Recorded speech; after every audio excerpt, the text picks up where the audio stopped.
পৃথিবীতে সবচেয়ে সুন্দর সম্পর্কের নাম হচ্ছে বন্ধুত্ব। আর সেই বন্ধুত্ব বয়সের সাথে সাথে কখন যে হারিয়ে যায়। আজকে অনেকদিন পর স্কুলে সেই একসাথে বেঞ্চে বসা বান্ধবীদের সাথে দেখা করতে যাচ্ছিলাম। এখন কিন্তু মোটামুটি সবার লাইফ নিয়ে সবাই ব্যস্ত থাকা হয়, কারোর সাথে ভালো মতো কথাও বলা হয় না।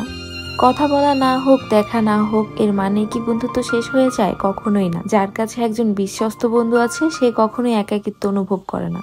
ভার্সিটিতে ওঠার পর থেকে সবার মধ্যে ম্যাচুরিটি চলে আসছে আর সবাই সবার লাইফ নিয়ে খুবই ব্যস্ত। লাইফে ব্যস্ততা নিয়ে কাটালেও বান্ধবীরা কিন্তু সবসময় লাইফে ইম্পর্টেন্টই থাকে। আর তাদের সাথে দেখা হলে সেই প্রথম দিনের মতোই মনে হয় সবকিছু। এখানে আমার বেস্ট ফ্রেন্ড শায়লা মিসিং ছিল, যে আমার জন্য ওনার কাছে ছোট হবে কিন্তু আমাকে কখনোই ছোট হতে দিবে না। বান্ধবীদের সাথে দেখা করেছি আর মেহেদি দিব না, এটা তো হতেই পারে না। আর আমাদের গ্রুপের মধ্যে তো আছেই আমাদের পার্সোনাল মেহেদি আর্টিস্ট, তাকে দিয়ে সুন্দর করে আমরা সবার হাতে মেহেদি দিয়ে নিলাম। আর এই অর্গানিক মেহেদিগুলো আমি অর্ডার করে নিয়েছিলাম শাইস হেনা কর্নার পেজ থেকে। এর আগেও আমি এখান থেকে মেহেদি নিয়েছি, কারণ মেহেদির রং এত বেশি সুন্দর আসে, তোমরা নিজেও নিলে ফ্যান হয়ে যাবা।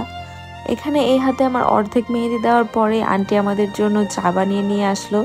আর চা খেতে খেতে বান্ধবীদের সাথে আড্ডা দেওয়ার মুহূর্ত কত সুন্দর হয় সেটা তো তোমরা সবাই জানো।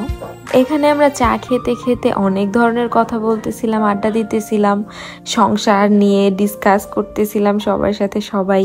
স্কুল লাইফেরও অনেক কথা মনে করতেছিলাম, হাসাহাসি করতেছিলাম কিভাবে কি করতাম।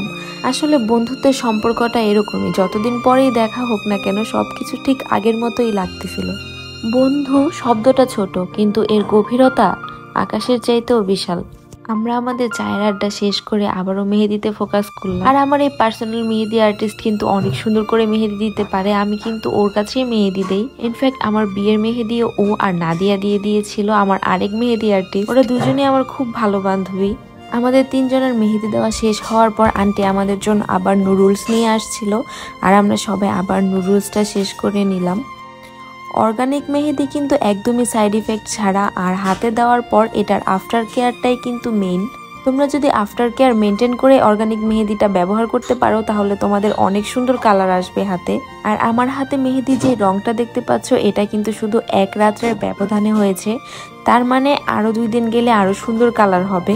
শাইস হেনা কর্নার পেস্ট্রিতে কিন্তু একটি দারুণ অফার চলতেছে, 3টা মেহেদি নিলে 1টা মেহেদি একদম ফ্রি। এভাবেই অফার বাড়তে থাকবে। আর 8টা মেহেদি নিলে ডেলিভারি চার্জ একদম ফ্রি। তো এখনই যাও আর পেজটি থেকে তোমাদের মন মতো মেহেদি অর্ডার করে নাও। এখানে আমাদের আড্ডা টাড্ডা দেওয়া শেষ, তো এখন আমরা সবাই বাসায় চলে যাচ্ছিলাম।